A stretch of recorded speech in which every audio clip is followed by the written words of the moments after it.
अस्सलाम वालेकुम। नानी अम्मा के आजमूदा कमाल के टोटके। खाना हज़म ना हो तो चुटकी भर देसी अजवाइन खाएं। मुंह से बदबू यानी स्मेल आती हो तो एक छोटी सब्ज़ इलायची चबाएं। नाफ उतर जाए तो नाफ में नीम गरम नारियल का तेल लगा लें। जिस्म मोटा करना हो तो रोज़ाना साबूदाना खीर खाएं। कमज़ोरी महसूस हो तो खजूर दूध में डालकर पका कर खाएं। जिस्म का खून साफ़ करना हो तो हल्दी का इस्तेमाल बढ़ाएं। हल्दी के इस्तेमाल से खून साफ़ होता है। रंग गोरा करना हो तो ज़ाफ़रान वाला दूध पी लें। पेट में दर्द हो तो पुदीने के पत्ते चबाएं। दुबला पतला स्मार्ट होना हो तो निहार मुँह सौंफ का पानी पिएं। मुँह में छाले हो तो दालचीनी पाउडर लगाएं। सर में खुश्की हो तो सरसों के तेल में दही और अंडा मिक्स करके लगाएं। मतली हो तो सफ़ेद ज़ीरा लीमू के रस में रगड़ कर खा लें।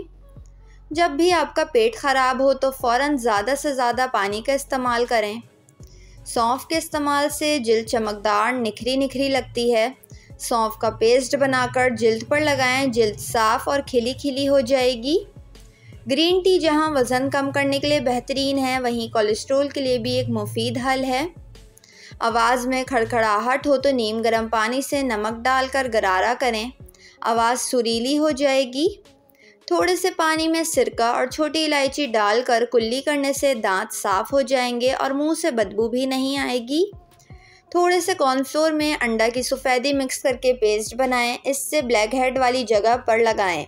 खुश्क होने पर चेहरा धो लें। ब्लैक हेड्स बिल्कुल साफ़ हो जाएंगे। पसीने की बदबू दूर करने के लिए नहाने के पानी में थोड़ा सा डेटॉल या फिर केवड़ा मिलाकर नहाएं। लीमू के रस में दालचीनी पाउडर मिलाकर चेहरे के दाग धब्बों पर लगाएं। दाग धब्बे ख़त्म हो जाएंगे। खाने का सोडा अर्के गुलाब में मिक्स करके नाक पर लगाएं। उंगलियों की पोरों से हल्के हल्के मसाज करें और 5 मिनट बाद धो लें। मुतासिरा जगह चमक उठेगी। सरसों के तेल में फिटकरी मिलाकर दांत के कीड़ों पर लगाएं। दांत के कीड़े गायब हो जाएंगे। अगर चश्मा पहनने से चेहरे पर निशान पड़ जाते हों तो चश्मा पहनने से पहले थोड़ी सी पेट्रोलियम जेली लगाएं। निशान नहीं पड़ेंगे। आँखों के नीचे आलू और खीरे का रस मिक्स करके लगाएं। स्याह हल्के और सूजन ख़त्म हो जाएगी।